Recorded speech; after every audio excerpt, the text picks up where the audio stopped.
Hello everyone. Sunday రోజు మీరేమనుకున్నారో comment చేయండి. నేనైతే చికెన్ కర్రీ వండా. ఎవరి ఇంట్లో అయినా సండే అంటే కామన్గా ఉండేది చికెన్, మటన్ అవే కదా. మా ఇంట్లోనైతే చికెన్. మా ఆయనకి ఫుల్గా కోల్డ్ అయిపోయింది. నాకు స్పైసీ చికెన్ ఫ్రై చేసి పెట్టవా అని అడిగిండు. ఇంకేంటి స్టార్ట్ చేసేసాను నా ప్రాసెస్లో. ఇంకా మీరైతే ఎట్లా చేస్తారో కామెంట్ చేయండి. నేనైతే డీప్ ఫ్రై అని మరీ చేయను, కొంచెం గ్రేవీ రైస్లో కలుపుకునేటట్టే చేస్తాను. పిల్లలు కూడా ఉన్నారు కాబట్టి మసాలాలను తగ్గిస్తాను. కాకపోతే మా ఆయనకి జలుబు అనేసరికి ఈసారి మిరియాల పొడి కూడా యాడ్ చేశాను. నా కర్రీ అయితే చాలా బాగుంది. మధ్య మధ్యలో కలుపుతూ ఉండండి, ఫ్రై కదా తొందరగా అడుగంటిపోతూ ఉంటుంది.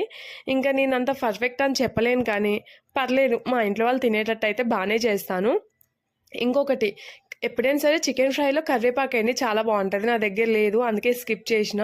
ఈయనకి ఇట్లనో హెల్త్ బాగాలేదు కదా, తెమ్మని లేక ఇంట్లో ఉన్న వాటితో అయితే నేను చేసేసాను. మీరు కూడా ఈరోజు ఏం వండుకున్నారో కామెంట్ అయితే చేయండి. నాకు కర్రీ బాగుంటే మాత్రం లైక్ చేసేసి సబ్స్క్రైబ్ కూడా చేసుకోండి. Bye bye.